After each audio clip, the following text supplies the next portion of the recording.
Et bien salut à tous les gars design, donc on se retrouve pour un nouveau tutoriel. Et bien dans ce tutoriel je vais vous apprendre, je vais vous montrer une astuce qui est vraiment très utile. Alors déjà je m'excuse un petit peu pour mon inactivité, je suis vraiment un peu très surchargé en ce moment.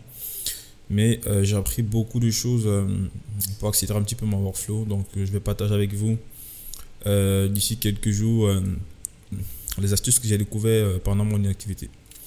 Alors la première astuce est très simple, donc c'est juste un petit setup d'Espresso que je vais montrer et qui va vraiment vous sauver la vie. Alors moi généralement, moi je suis principalement j'aime l'animation, donc je peux me considérer comme un animateur parce que je suis très fan de l'animation. Après l'animation vient les VFX, donc dans tous mes projets j'essaie toujours de faire des animations et c'est très relou en fait quand vous avez une fréquence par image qui est inférieure à 15 ou alors 10 frames. Donc généralement quand vous avez des projets comme ça qui sont très lourds, ce que vous faites c'est copier par exemple l'objet principal de la scène et aller animer la caméra dans un autre projet, et une fois que vous avez fini vous rentrez dans le projet précédent avec le modèle et la caméra animée. En fait, le processus avec cette technique-là, c'est que chaque fois que vous avez des modifications, vous êtes obligé de copier la caméra, aller le coller dans un nouveau projet, faire votre modification et rentrer le coller dans le projet précédent. Et ça vous fait perdre énormément de temps. Donc moi, j'ai trouvé une astuce très simple qui fonctionne un petit peu comme les tacts ici. Et là, maintenant, j'ai la possibilité de faire sortir ma zi, ma pause, ma fork sans toutefois enregistrer, incrémenter mon projet. Donc en fait, cette technique vraiment vous fait gagner en temps. Alors si je me plais ici, excuse-moi d'avoir trop bavardé. Si je me plais ici, vous remarquez que la frame par seconde est vraiment très lente et je peux pas faire d'animation avec ça. Mais vous allez remarquer que sur toutes mes intros, les caméras sont stylées, il y a les mouvements sont vraiment synchronisés et tout. Mais avec cette fréquence, en fait, vous pouvez absolument pas faire d'animation. Alors pour éviter de faire cette navette là, ce que je fais généralement, ce que je faisais avant, c'était de venir désactiver manuellement les éléments qui me gênaient dans le viewport. Et une fois que j'avais fait l'animation, il fallait que je les réactive à nouveau. Et imaginez par exemple, là j'ai 830 objets dans ma scène. Imaginez vous désactivez et après, pendant l'activation, vous oubliez un élément et vous faites le rendu. C'est pendant le rendu que vous vous rendez compte. Et ben dans ce cas, vous pouvez aider votre temps de rendu, vous êtes obligé d'activer l'objet et de refaire le rendu. Donc moi en fait, j'ai configuré un truc qui est automatique. C'est-à-dire que juste en cliquant sur un HUD, une HUD frontale, je pourrais désactiver tout mon background. Là j'ai renommé background, donc si je clique l'attaque, il va m'activer le background. Donc il m'active en fait tous les objets qui sont dans le background. Alors vous allez me dire, bah, les layers font la même chose. Bon, ils font la même chose, mais il y a un truc qui manque en fait dans les layers. Par exemple, mon background, c'est ça en fait, tout est déjà dans le layer background. Si je désactive ici dans le viewport et que je fais play, je me place par exemple ici, je fais play, vous remarquez qu'il n'y a rien qui a changé en fait dans la frame par seconde. Si je désactive même dans le gestionnaire d'objets ici, il n'y a plus d'objets dans mon gestionnaire, mais si je fais play, il n'y a rien qui a changé. Mais si je fais désactiver, je remets tout, hein. Si je remets ou je remets pas, c'est la même chose. Mais si je fais désactiver ici, tac, vous voyez que maintenant si je fais play, il est passé à 11, à 12. Bah ça c'est parce qu'il y a encore le logo. Si je désactive mon logo, et bah là maintenant je suis à 25. Et quand je désactive le logo, je peux me focaliser maintenant sur l'iPhone, parce que là en fait j'ai animé la caméra autour de l'iPhone et c'est à partir d'ici qu'on voit le logo. Bon, l'iPhone, j'ai pas créé un setup pour ça parce que ça ne ramène pas trop la scène. Vous voyez ici la frame par seconde n'est pas mal. Alors je vous rappelle qu'il y a un rendu en cours, donc du coup les deux cartes graphiques sont utilisées en même temps et ça va ralentir quand même un petit peu parce que normalement je dois avoir les 50 à 75 frames par seconde ici. Alors comment est-ce que j'ai cité ça? C'est un truc qui se fait vraiment en quelques secondes. L'idée ici c'est faire en sorte que ce bouton en fait il y a un activeur. C'est-à-dire que si je viens ici, c'est ça ici. Donc j'ai juste pris, je l'ai glissé là et j'ai enlevé le nom ici. Alors le nom, dans le nom d'objet, et j'ai renommé enable en ce que je veux, donc en background. Et j'ai enlevé également la keyframe pour avoir quelque chose de vraiment très simple. Ça dit j'ai enlevé la frame ici comme ça. Je vais enlever key. Voilà, j'ai enlevé key. Et puis je pourrais activer comme ça mon background. Vous voyez. Alors si je clique ici, vous allez remarquer que tous les objets, ça dit toutes les primitives de mon background se désactivent. de tout le background en fait. Et même j'ai même mis des éléments qui n'étaient pas dans le background qui ralentissaient un petit peu. C'était ouais, je crois que c'est ça. Ça ici, le clone breaker. En fait, lui, il clone plusieurs, il clone près de 4000 nuls sur une forme qui me permet en fait de créer une transition ici au début. Donc si j'active, vous allez voir en fait que il s'active également. Ouais. En fait, tout ce qui concernait le background et qui ralentissait mon workflow sont désactivés en quelques secondes. Donc, si je rentre ici, ouais, en fait, cette transition ici de morphine de particules, donc l'écran qui se transforme en éclat, voilà. Là ici, ce morphine également fait partie du background. Donc, juste en désactivant, si je me plais ici, vous voyez que le workflow est vraiment très lent. On ne peut pas animer avec ça. Si je fais tac ici, j'ai désactivé tout. Et je pourrais maintenant faire bon, j'ai désactivé, mais en fait, il m'a laissé des objets, enfin il continue, enfin je sais pas comment vous expliquer.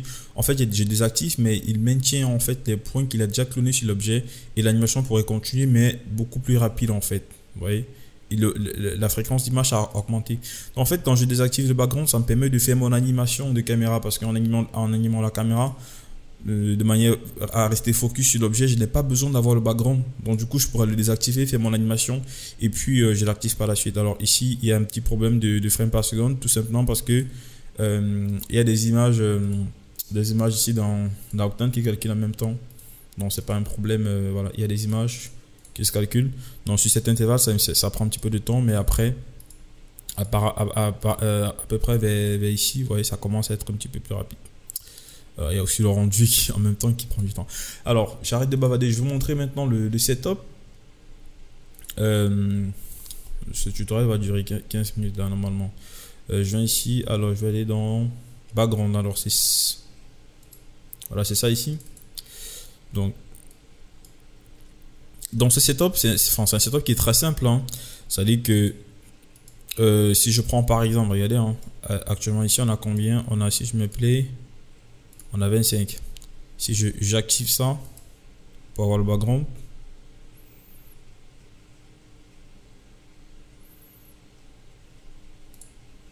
on a 3 images.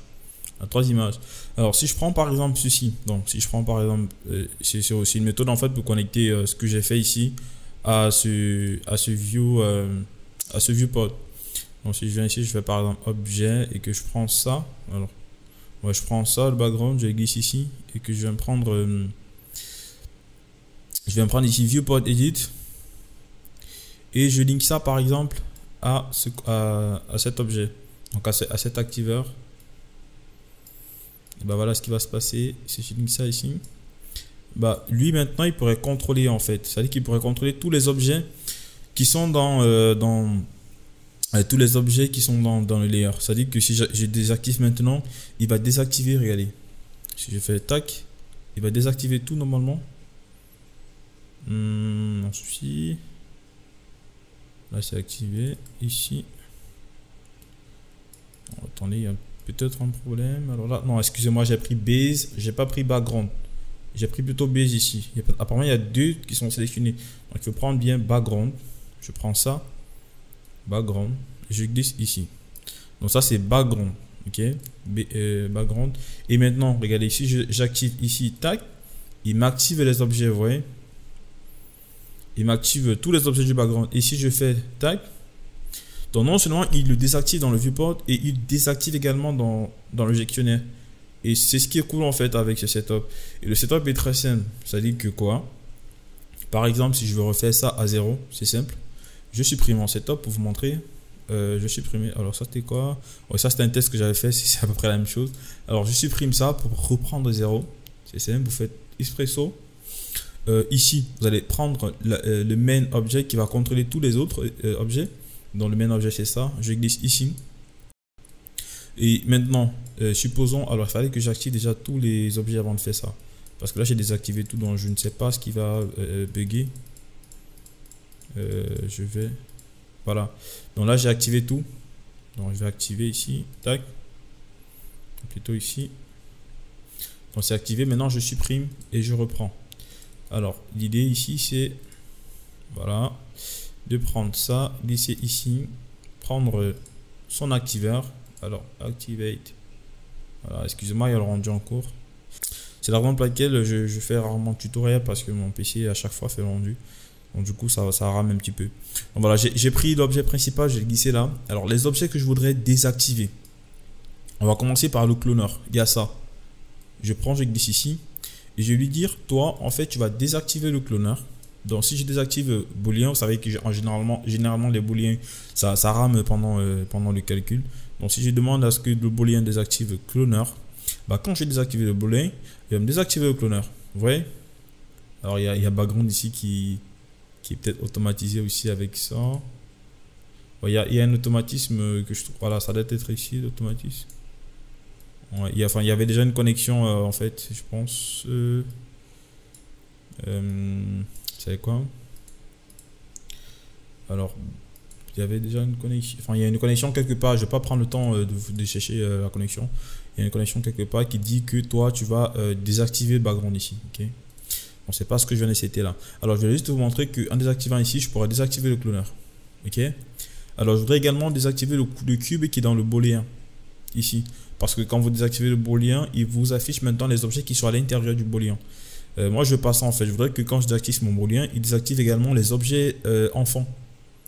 Bah, je pourrais prendre ça, je glisse ici et je lui dis, bah maintenant, tu vas également désactiver cube. Et si je fais ça, je prends ça et je link ici, il désactive le cube. Mais le problème en fait, c'est que si vous avez 100 objets, vous n'allez pas passer le temps à prendre l'objet, glisser, venir ici, prendre son activeur, mettre là et puis connecter. Bah ça fait plusieurs clics en fait. C'est vrai que ça reste procédural là. Après, vous pouvez juste faire tac, ça active et après vous faites tac, ça désactive. En fait, l'idée ici, c'est de gagner en temps. C'est-à-dire qu'une fois que vous avez mis un objet, vous allez juste faire une liste. Donc, vous venez ici dans hiérarchie. Vous allez à Iterator, vous prenez Object List. L'object list, en fait, va pouvoir stocker les objets que vous voulez désactiver. Donc, par exemple, je vais désactiver ça. Je vais désactiver ça. Alors, supposons qu'ils soient activés. Hein. Si je prends ça et que je glisse ici dans objet, il va remplacer en fait tous les objets qui sont. Il va remplacer en fait tout ça. C'est-à-dire que celui-ci va désactiver tous les objets qui sont dans cette liste. Et bien cet objet n'est pas dans cette liste. Donc il faudrait que je rajoute également cet objet qui est cloneur dans cette liste. Et maintenant, si je mets ça ici, bah, il me désactive tout. Donc si je fais ça tac, il m'active tout. Si je fais tac, il me désactive. Donc maintenant, ce que je vais faire, c'est simplement glisser les objets que je voudrais désactiver. Je glisse là, il me désactive, je glisse. Vous voyez, je peux maintenant sélectionner des primitives comme ça, je glisse et il me désactive directement. Alors, il y a quoi qui me casse les couilles? Il y a ça également. Je sélectionne tout ça, je glisse. Alors, peut-être ça aussi parce que ça fait partie du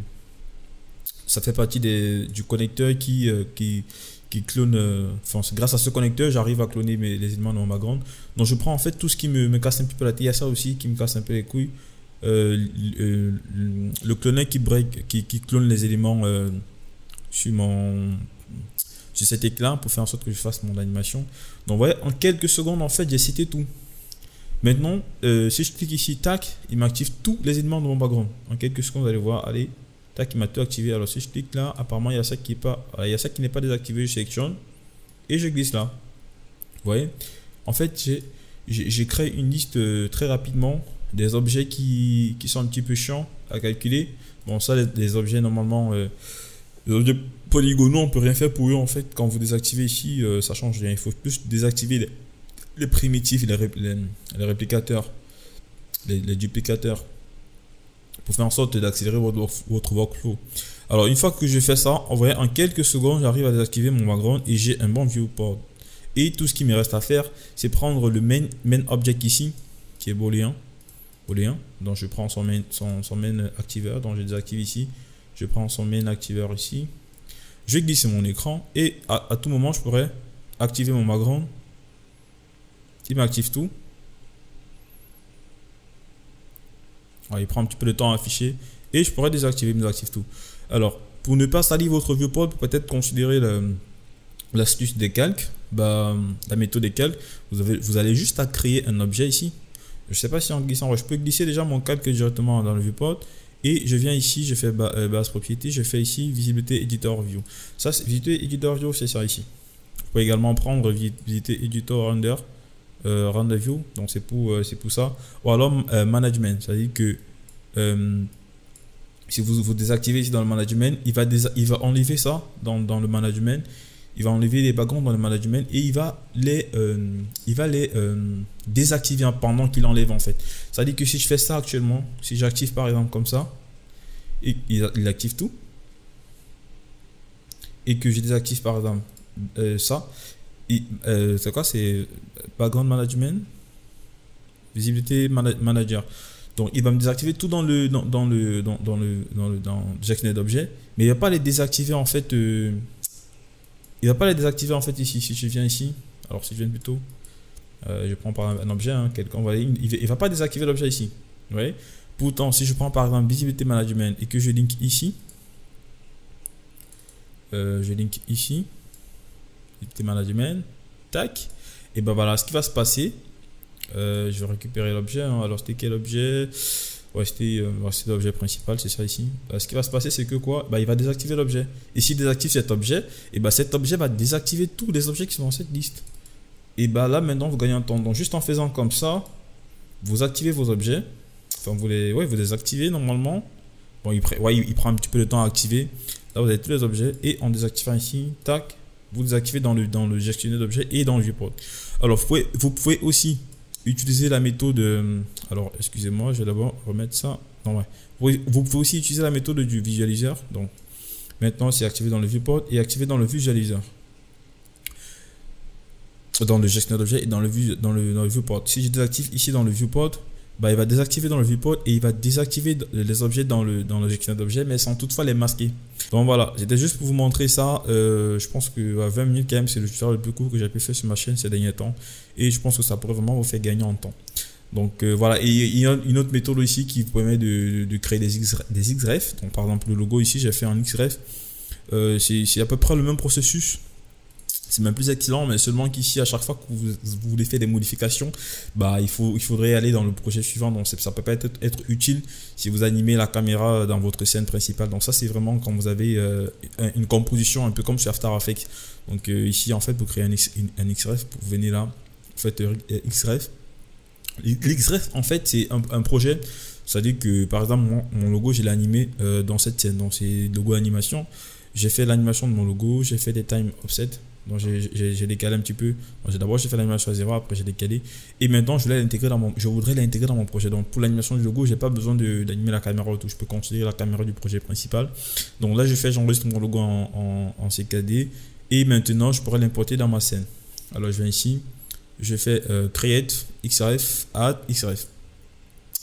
Une technique qui est très utile, c'est venir ici, faire paramètres et demander à éditer. En fait, une fois que l'XREF est entré, lui dire je voulais toucher l'hierarchie, je voulais toucher Gdata, je voulais tout toucher, je voulais avoir la main sur tout. Donc je pourrais modifier mon XREF une fois qu'il est dans ma scène en fait. Parce que si vous faites pas ça, si vous paramétrez pas, il va vous importer, mais vous ne pouvez pas modifier les textures, vous pouvez rien faire. Enfin voilà, pour l'importer, vous faites tout simplement create XREF add et maintenant vous pouvez choisir par exemple un objet, une scène que vous l'importez. Par exemple, si je veux importer mon test en XREF, voilà, j'ai importé mon test et c'est en XREF. Ça veut dire que je peux, si c'est un CKD qui s'importe dans un autre CKD et je peux l'ouvrir à tout moment pour aller faire des modifications sur ce projet et après l'enregistrer. Et quand je l'enregistre, j'ai juste à faire ici reload et ça, mon test, je peux le mettre dans mon viewport et lui dire actuellement j'ai pas besoin de toi, tu te désactives. Ok, je fais mon animation et quand j'aurai besoin avant de lancer le rendu, je vais juste l'activer. Ouais. Donc en fait ça c'est vraiment une technique qui vous permet de gagner en temps. Juste avec un seul bouton vous activez multiples objets et même des objets qui sont pas dans le layer. Vous voyez, j'ai pu désactiver ça qui n'est pas dans le layer. Vous voyez, il y avait également il y a plein de trucs que j'ai désactivés grâce à ça. Donc c'est vraiment très intéressant d'essayer d'utiliser dans votre workflow et vous allez vraiment gagner en temps.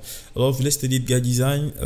Désolé d'avoir pris un petit peu trop de temps pour vous expliquer. Enfin, c'était quand même faire en sorte que les débutants puissent comprendre un petit peu de quoi il s'agit. Enfin, les 8 minutes que j'ai expliqué un petit peu au départ pour qu'ils puissent comprendre un petit peu le temps qu'ils pourront gagner en utilisant cette méthode. Donc c'est une méthode que j'utilise quotidiennement. Voilà, je vous laisse. C'était Lidga Design. Je fais un autre tutoriel maintenant pour vous expliquer, pour vous montrer une autre astuce que j'ai découvert. Allez, à toutes, c'était Lidga Design. Voilà, je me fais un petit peu de pub, donc n'oubliez pas de vous abonner à ma chaîne, c'est très important, et de cocher la petite cloche où ça se trouve là, putain. Voilà, une petite cloche qui vous permet d'être notifié à chaque fois que je publie une vidéo. Donc sur ma chaîne, vous trouvez des contenus uniquement des introductions 3D et des tutoriels sur CinemaCAD, After Effects, Unix. Donc voilà, suivre également la Motion Channel Community, c'est une chaîne très intéressante et propose des tutoriels quasiment dans tous les softs. Ouais, ils ont même rencontré André Kremer. Ouais, putain, j'ai vraiment adoré cette vidéo quand j'ai vu André Kremer avec Max, c'était vraiment un truc d'incroyable. Et bravo Maxime, j'ai vraiment kiffé être à ta place, putain. Rencontrer André Kremer, c'est un truc de malade. Donc, GG à toi. Voilà, il propose vraiment des tutoriels. Il y a ça, j'ai pas eu le temps vraiment de regarder l'actualité et tout. Je pense que j'ai un mois de retard là, mais je vais me rattraper d'ici peu. Donc voilà, il y a des trucs quand même qui sont intéressants. À ticker les gars, bon, ça c'est super. Donc voilà, et suivre également la MD Community sur Facebook. Donc c'est un groupe de motion designers créé toujours par Maxime. Un groupe sur lequel vous pouvez publier vos projets, demander de l'aide, vous faire connaître même, découvrir des artistes, vous inspirer. C'est vraiment un groupe qui est très magnifique, mais je suis très inactif ces derniers temps, donc je pense que j'ai raté beaucoup de choses. N'hésitez pas à suivre ce groupe là, c'est gratuit. Et puis si vous êtes africain, alors il y a la MD Community Africa qui est exactement pareil, mais elle est créée, on l'a créée, il y a toujours Maxime qui l'a créée, mais je suis modérateur, administrateur, je suis administrateur de ce groupe. Donc il a créé et je gère ce groupe avec Didani et l'autre là, comment il s'appelle, enfin j'ai oublié le nom.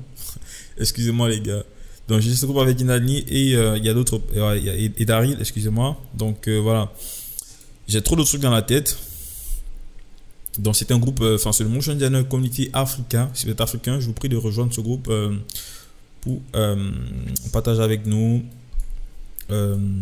découvrir les autres copains africains. Me suivre également sur ma page Facebook, très important, c'est la page sur laquelle je suis le plus actif. À chaque fois que parfois je partage des vidéos qui ne sont pas de moi, donc pour vous montrer un petit peu d'autres univers. Me suivre également sur Instagram, il y a des news qui arrivent. Je suis vraiment, en fait ici je suis très inactif parce que c'est pas disponible sur PC, donc à chaque fois il faut passer par le mobile pour aller uploader une image. Enfin, c'est un peu casse-couille. Donc voilà, je pense que je vais me décider un jour, je vais convertir toutes mes vidéos et je vais les mettre en ligne. Donc voilà, suivez-moi sur Instagram et c'est aussi la meilleure plateforme sur laquelle vous pouvez me contacter.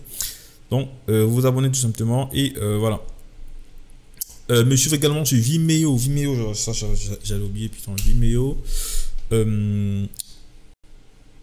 Donc ici vous allez trouver mes introductions en meilleure qualité.